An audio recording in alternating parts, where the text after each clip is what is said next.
Hallo, mein Name ist Stefan. Ich mache jetzt YouTube, werde steinreich und berühmt. Hallo zusammen, herzlich willkommen bei Stefan entdeckt die Welt. Heute bin ich nicht alleine unterwegs, heute bin ich mit Elli unterwegs. Elli lebt schon viele Jahre in Chiang Mai und betreibt auch einen YouTube-Kanal. Ich blende euch natürlich oben den Link dazu ein.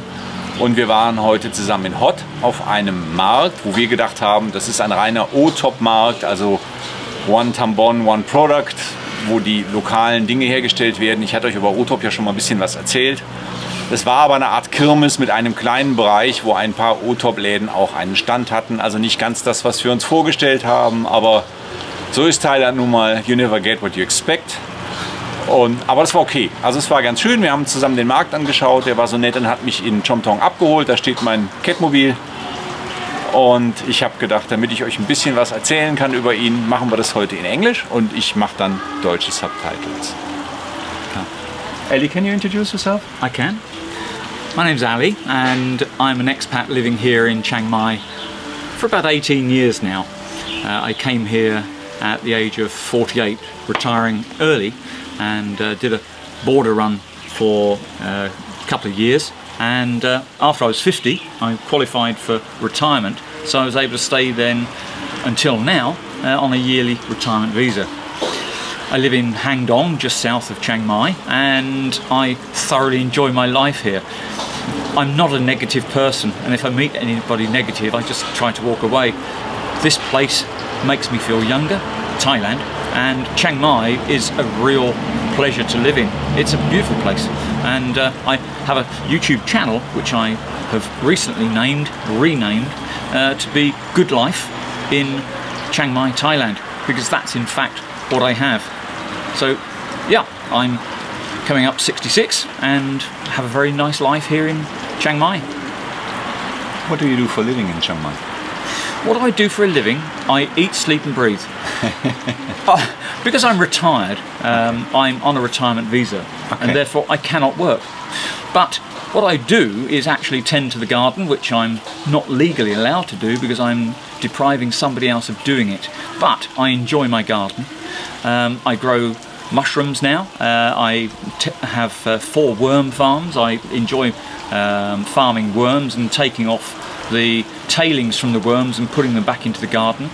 I enjoy home life, and I have a partner who is Thai. I met her in England when I was still in England, and we came here together, and she gives me youth because I'm able to understand a lot more about Thailand through her, with her, and we have quite a wide circle of friends that we enjoy happy times together, and that really keeps me employed. It keeps me happy doing things here in Chiang Mai. I don't do any work. If I were to work, it would be illegal, of course, because I've got a retirement visa and I'm not allowed to work, so I don't work. Is that an honest enough answer? Of course. Yeah, okay. Of course, yes. Of course. And these 18 years you always lived in Chiang Mai, or did you? Yes, I came here 19, 20 years ago and fell in love with Chiang Mai. I don't know whether there's a magnetic attraction to that huge mountain, Doi Suthep, Doi Pui, or whether it's the cosmopolitan feel of the area. There's an attraction about Chiang Mai, which is that it's got quite a few amenities that you can rely upon as a Westerner trying to put your feet on the ground, get your feet under the table, hang your hat up here, and you're able to go to a place that you can get a drill, something that you wanted for your home, you know, something organised, something that you had back in your home country.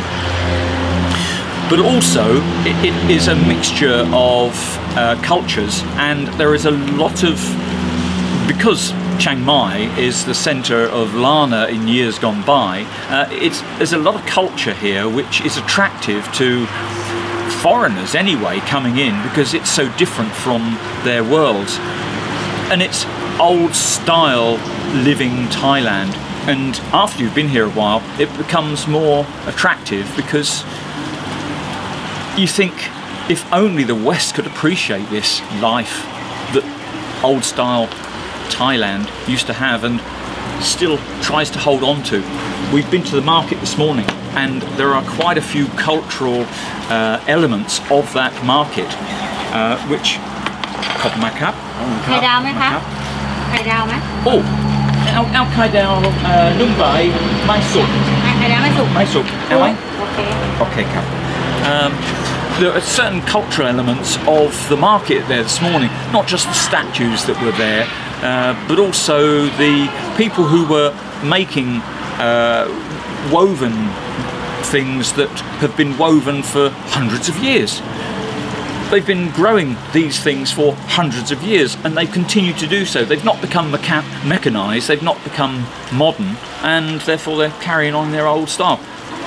That's what attracted me to Chiang Mai. And to be honest, if I've been around Thailand, I've been to, you know, south, central, east, further west like Tak and, you know, up to the border. There are areas in Thailand that you can see a definite distinction from where we are here in the north and how other parts of Thailand live. And I really am happy here in the north. There's a cultural attraction here. That's all I can put it down to. It's the culture here. Thai people, but the Thai people here, their culture, it's really nice. Now we're going to have lunch at 10.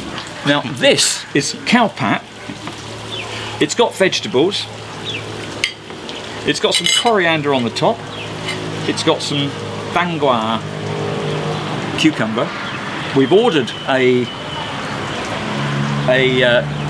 what do you call it? Kai dao. Stir-fried egg. Not stir-fried egg. What do you call it? Fried egg. You see, the problem living in Thailand is if you use a language often enough, you forget the old word if you use this word enough. So kai dao, which is fried egg, you use more often than you do fried egg, because whenever you eat a fried egg, you're asking somebody who is Thai to cook you a fried egg. So kai dao. That's what we're having on top of this. I'm only here for 1 year, but since I begin to have these problems. Trying to explain something to my YouTube channel and don't find the German words. It's just gone. Yes, you can forget it. Yeah. About 18 months ago, I went to a market and I wanted to buy some papaya for the birds in my garden, because every day I feed the birds in my garden.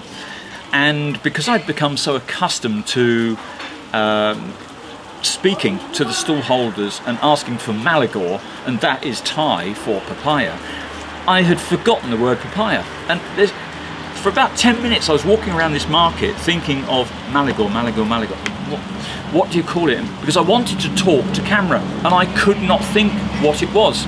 Now you can't type malagor into a translator. You could speak it, I guess, but I was trying to think what on earth it was. And you know, it wasn't until I got home and asked my other half, what's English for malagor? I felt so stupid, because you forget these words, it just drops off the back. Yeah. Yeah. Let's enjoy. Let's enjoy this food. You mean it's not a food eating channel? Huh? It's not a foodie channel then? It's not a... Ja, wir hatten sehr leckeres Essen. Vielen lieben Dank. Und ich habe noch 1, 2 Fragen an den Elli. Und mal schauen, bin selber gespannt. Elli, if you would recommend someone coming to Chiang Mai the first time, what is the place to go to? What is the spot to go to? For a person coming here for the first time, I think there is too much to consume, to actually take in, to get an overall feeling of what Chiang Mai is all about in one visit, in one shot. But I think if one were to go to a place like a museum, like a cultural museum, and grasp how Thailand tries to hang on to that culture and accept that that is Thailand, the Chiang Mai that we know, how they want to be known. It will help you understand how you're putting your toe into the water, actually just touching the surface of the amazing things that you can find here. But if you wanted to go to somewhere to enjoy this fantastic area of Chiang Mai, a lot of people scream at me, but it's just down the road here at Doi Tao. There is such a diversity of culture in that area around the water that isn't there all the year round. And when it is there, there's the fishermen, there are the floating markets, the floating restaurants, there's the wildlife, there's the fishing process of smoking the fish, there's the farmers and they're herding their cattle. That basic rural life, there's so much of it over there. But what's more is it's set in a wide basin, and as both Stefan and I share, we like flying drones, and it's a fantastic place to fly a drone around, just unhindered by anything blocking your line of sight. And you can see the mountains on this side, the mountains on that side, and it's beautiful. You can just fly over water. For me, coming to Thailand and going to a place for the first time is about natural habitat, beauty, and unspoilt culture, not the centre of the city. And that's where most people go. They go into the city and they see the bars and the tourist areas, and they take that, their first impression. And I really would recommend you did not. I would recommend that you stay away from the city in your first visit here, and then ultimately visit the city and just get a little bit of feel about, well, tourism has driven the wealth in Chiang Mai for a long time, and most of that tourism is based in the centre of town. So outside of town, I think is really the place to go. Countryside. Countryside, rural life. So come to my guest house, stay with us. I show you the countryside. This is where we're going to go now, to my home, and some coffee. I'm looking forward to this coffee. Check my channel out. I review coffee shops. I've done about 50 plus coffee shops in Chiang Mai. Not to be nasty, but I enjoy espresso. I've been on a journey of learning about how to enjoy a good espresso.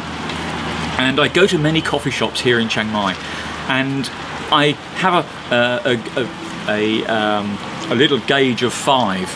1 is how you feel about the place before you go in. 2 is how you feel about the place when you're inside. 3 is how the staff are, whether they are helpful, whether they are friendly.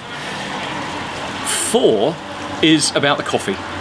What's the coffee like? And 5 is something peculiar, I think, to Thailand, but maybe it's catching on around the world, since mobile phones now allow people to upload to Instagram so much. It's the cuteness of the place, and in Thai we call this nalak, and how cute the place is, how nalak the place is to have your selfie taken there. So would you go to this place to have your selfie taken and pose for whatever? But equally, how nalak the place, how cute the place is, how it's laid out, how it's got a little attraction of, you know, these wonderful things here that bring you in, these little models of something, or the display on the wall, the artwork. The other thing that's there, apart from the coffee and the cake and the food. So I give a 5 out of 5, and some places, I'm sorry to say, are 1. You know, you go to a coffee shop that's got a great name, brand name, and you think it's going to be fantastic because a lot of people have promoted it, and you know, there are branches all over the country, let alone the world, and you think, I'm going to have a good coffee here, and you go in, and time after time you come out feeling disappointed. So I tell it like it is, and I try to be honest, but for me it's about finding a place to go and enjoy and relax. And you can see on my various vlogs there's also a map, and I've got a Google map of all these locations around Chiang Mai, and I recommend you you go and find and see for yourself. Yeah, I enjoy espresso. Thank you so much, Eddie. Thank you. I'm looking forward to not doing a review, but enjoying coffee at your home. Okay. Yes, I want to. So, für Ellie und mich ging es dann zu uns nach Hause, Kaffee trinken. Und der Ellie hat noch ein bisschen seine Drohne fliegen lassen und hat sich mal unsere ganzen Bauvorhaben angeschaut. Und für euch geht's auf den Markt. Der Markt ist in Hort. Das ist nicht weit von hier. Da seid ihr auch schon öfter mal mit dem Catmobil mit mir durchgefahren. Und ja, im Prinzip ist das halt so ein Krammarkt. Erinnert mich so ein bisschen an den Zwiebelsmarkt in Bad Breisig oder Pützchensmarkt in Bonn. Also ihr seht, das gibt hier T-Shirts mit Aufdrucken, Handyzubehör, Krustel halt. Und dann gibt es jede Menge Buden, wo man Pfeile werfen kann, mit dem Luftgewehr schießen. So, ja, so eine Mischung zwischen Kirmes und Krammarkt. Schaut mal diese lange braune Wurst, die da oben runterhängt. Die hat unten 2 Kugeln dran. Und vorne einen Pilzkopf. Was mag das wohl sein? Zum Kuscheln. Ich fand es ein bisschen bizarr. Aber gut, die Geschmäcker sind eben verschieden. Und was der Verkäufer da links macht, ist übrigens ganz geschickt. Er lässt ab und zu einfach mal einen Ball in den Weg reinrollen, in der Hoffnung, dass ihn jemand aufhebt, ihm zurückbringt, dass er dann ins Gespräch kommt. Also schon ein cleverer Verkäufer, gar nicht schlecht. Ich als alter Vertriebshase habe das natürlich direkt durchschaut und habe ihn dabei beobachtet. Und er hat relativ schnell geschnallt, dass ich das schnalle. Dann haben wir uns ein bisschen zugeblinkert und dann haben wir beide verstanden, was los ist. Also das war schon, also es war alles sehr einfach, aber Profis, kann man nicht anders sagen. Ich bin sicher, dass auf dem Markt abends mehr los ist. Da waren also auch noch jede Menge Kinderattraktionen, die seht ihr gleich alle noch. Alles total einfach. Aber die Kinder, die die Attraktionen schon nutzen durften, hatten wirklich viel Spaß. So einfach der Markt auf der einen Seite ist, so anrührend auf der anderen Seite, dass man mit Kindern sowas, also dass man die mit sowas noch begeistern kann.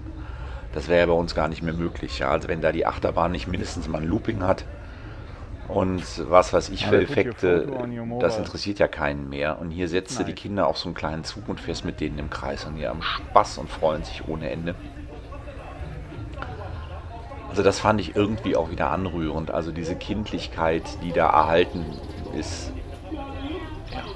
Schaut mal links den Laden, das fand ich auch interessant. Die haben Portemonnaies verkauft. Und damit die nicht jedes Mal eine große Deko aufbauen müssen, haben die einfach ihre Portemonnaies auf Stoffbahnen gedruckt. Haben damit ihren Stand ausgekleidet. Das sah also aus, als hätten die da Muster hängen. Und haben dann unten nur diese Krustelboxen stehen gehabt. Also wirklich in seiner Einfachheit doch auch oft sehr professionell, kann ich überhaupt nicht anders sagen. Ja, hier links war so ein Handyladen, da bin ich blöderweise reingegangen, da haben sie mit 3 Leuten auf mich eingelabert, wie auf dem Krankengaul, ich soll doch jetzt endlich mal was kaufen, wenn ich schon durch ihren Laden gehe. Das war ein bisschen unangenehm, das waren keine Profis, also die haben nicht gemerkt, dass es nervt. Ja, und das sind die eigentlichen OTOP-Stände. Ihr seht, das ist nur so eine Reihe. Also für die, die es noch nicht wissen, OTOP, One Tambon, One Product. Also immer ein Kreis, ein Produkt. Kreis, ja. Ein Tambon, ein Zusammenschluss von Dörfern, ein Produkt. Und die haben sich zusammengetan. Das ist ein ehemaliges Regierungsprojekt der alten Regierung, die dann ja abgesetzt worden ist. Diesen Verein gibt es aber noch und der ist sehr aktiv in Thailand und da werden im Prinzip die Dinge promotet, die dann wirklich hier traditionell vor Ort hergestellt werden. Also diese Kriterien, um in diesem OTOP-Verein aufgenommen zu werden, sind also sehr streng. Das muss ein regionales Produkt sein, das muss regional produziert und endverarbeitet werden. Und wenn ihr mal in Thailand zu Besuch seid und seid irgendwo an so einer Bude, wo unten OTOP dran steht oder oben irgendwo, dann haben die zumindest ein Produkt in dieser Bude, was qualitativ hochwertig ist und aus der Region kommt. Also kein Nippes aus China, sondern wirklich, was dann von da kommt. Hier seht ihr die jungen Damen, die haben offensichtlich ihren Tanz geübt nochmal. Mittags sollte dann eine Veranstaltung sein, aber Ellie und ich sind dann vorher schon wieder los, weil es uns zu voll wurde. Auch an diesen Kinderbuden hinten, da war halt noch nichts los, weil es einfach noch zu früh war. Wir waren morgens um 9 da. Da war noch alles zu. Dann sind wir nochmal einen Kaffee trinken gegangen in dem Video, wo ich diesen OTOP-Verein auch schon mal aufgenommen habe. Ich lasse euch den Link oben da. Was total lieb war, die haben sich sofort an uns erinnert und haben uns mit Kuchen gefüttert und der Kaffee war umsonst und haben sich total gefreut, dass ich nochmal gekommen bin. Einfach super liebe Leute. Ja, und hier hat jetzt jede Provinz, die da ausgestellt hat, einen eigenen Stand. Und den einen oder anderen habe ich auch gefragt, also Provinz sowieso. Und jede Provinz hat dann eben ein Produkt, ein spezifisches Produkt. Das darf sich also auch nicht, wie sagt man, doppeln. Also wenn jetzt jemand da mit einem Webstoff hinkommt, dann muss der schon nachweisen, dass da eine ganz besondere Sache ist, die es nur in seiner Provinz gibt, um dann mit diesem Produkt Mitglied in dem OTOP-Verein sein zu können. Ja, also wir waren dann morgens noch eine Stunde in dem Café und sind wirklich da mit Gebäck gefüttert worden und Kaffee und Kuchen und alles gab es umsonst. Und die haben sich super gefreut, dass wir da waren. Und haben uns dann auch nochmal gesagt, ihr müsst unbedingt da auf den OTOP Markt. Ja, gut. Ich habe dann die einzelnen Buden nochmal abgeklappert, mal geguckt, was es so gibt. Also hier gab es eben diese pastellfarbenen Webstoffe. Dann gab es natürlich auch einen Stand, wo es diese Kleidung gab, die eher so an die Karenz angelegt ist. Hier, die hatten eher so klassische Stoffe, wie ich das hier aus dieser Provinz kenne. Also die Röcke, die hier anhaben, das sehe ich dann schon mal hier in der Region, wenn irgendwo ein Markt ist oder so, wenn die älteren Frauen unterwegs sind. Es gab aber auch besonderes Gemüse oder eine besondere Wurst, wurde an einem Stand promotet, das seht ihr gleich noch. Das war auch ganz interessant, denn die hatten tatsächlich einen Fernseher aufgestellt und ein Video gedreht, wie diese Wurst hergestellt und dann gegrillt wird. Und der lief da. Und vorne gab es eben eine Verkaufstheke mit dieser Wurst. Und ja, die haben dann auch sofort, die hatten das noch alles mit Plastik abgedeckt, alles weggeräumt, als ich gekommen bin mit der Kamera, damit ich das filmen kann. Und haben mir gesagt, soll einen Moment warten, sie würden das noch ordentlich machen.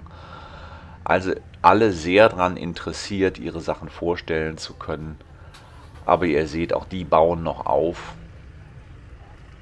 Wir sind also noch ein bisschen früh. Aber das ist halt wirklich Corona geschuldet. Ellie und ich hatten wirklich lange überlegt, wie machen wir das am besten, wenn wir schon auf so einen öffentlichen Markt gehen.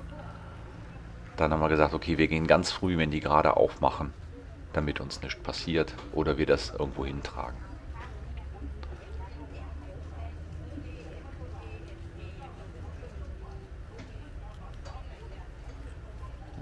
Ja, die hatten noch gar nicht so viel aufgebaut, eben bis auf diesen Fernseher. Hier seht ihr das mit der Wurst. Leider spiegelt das Licht ein bisschen. Und vorne ist die Verkaufstheke. Da lag auch noch irgendwie so, wie gesagt, was drüber, um das ein bisschen frisch zu halten. Das haben die dann aber direkt weggeräumt, als ich gekommen bin. Und dann sollte ich doch bitte nochmal Bilder machen, ohne das Plastik. Und also alle nett, freundlich. Das ist ja so diese Grundschwingung, die ich hier in Thailand erlebe, was das Leben hier, wie ich finde, sehr angenehm macht. Also dieses, ja, die Kultur des Freundlichseins. Also ich beziehe mich da ein bisschen auf das, was der Elli vorhin im Interview gesagt hat. Ja, also es gehört hier einfach zur Tradition, zum Sein, dass man höflich miteinander umgeht und dass man Rücksicht aufeinander nimmt und dass man sich bemüht, den anderen nicht zu stören.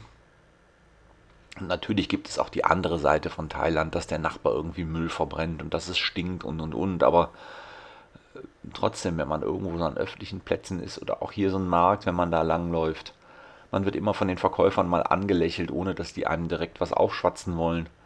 Schaut mal hier, das ist auch hart. Das Zeug gibt es hier ganz offen zu kaufen. Irgendwelche Gaspistolen und Messer mit langen Klingen und ja, so Schlagringe, das habe ich euch ja auch schon mal gezeigt auf dem Sonntagsmarkt. Ja, Gucci, Dolce Gabbani und Konsorten waren auch schwer vertreten hier. Wundert mich, dass die ein Outlet haben hier auf solchen Märkten. Hier bin ich dann in eine Bude reingeraten mit Spielwaren. Das ist ja so mein persönliches Steckenpferd, weil ich aus der Branche komme. Ja, und da werte ich jetzt doch mal, da war viel Schrott. Also richtig, Schrott. Hier so Autos und so, das geht noch. Das war halt qualitativ so, dass es 2 Minuten hält, dann ist es kaputt.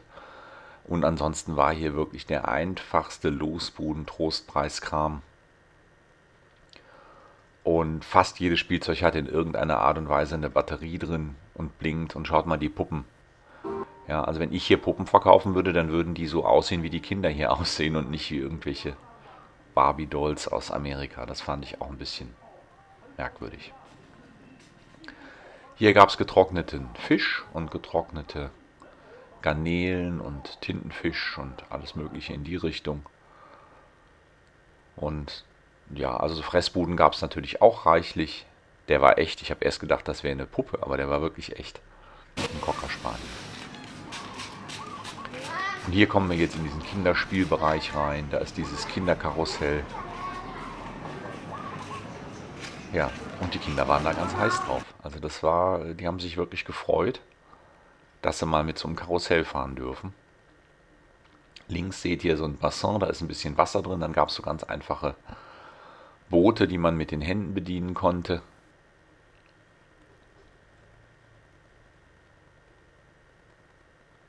Das war aber noch nicht geöffnet. Dann gab es hier so eine Bahn mit so kleinen Kirmesautos, die immer im Kreis fahren. Auch noch nicht geöffnet.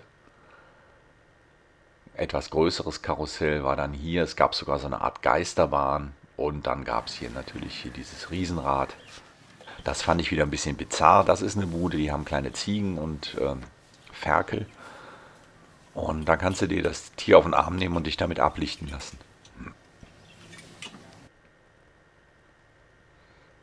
Da ist die Eisenbahn mit Zugstation. Ja, alles noch ziemlich tot, ziemlich leer, aber wie gesagt, wir haben gerade mal kurz nach 10 Uhr morgens, wie ihr hier am Uhrenstand sehr schön sehen könnt, um 10 Uhr hat das Ganze aufgemacht. Natürlich mit Einlasskontrolle, der Impfstatus wurde abgefragt, man musste sich die Hände desinfizieren. Ja, da habe ich mich total erschrocken, ich dachte erst, da wäre eine Ratte oder irgendwas, aber offensichtlich hatte da ein Kind seinen Igel verloren. Ihr Lieben, ich möchte mich gern für heute verabschieden, bedanke mich fürs Zuschauen.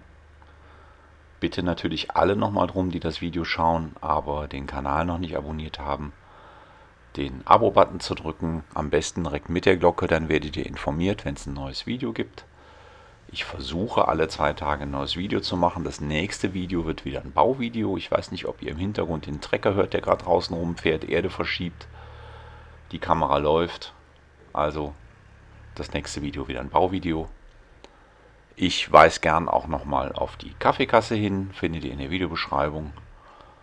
Und ansonsten wünsche ich euch alle noch einen super schönen Tag. Heute ist Sonntag, also wünsche ich euch auch noch ein schönes Restwochenende. Macht's gut, bis zum nächsten Mal. Ich bin raus, euer Stefan aus Thailand. Ciao, ciao.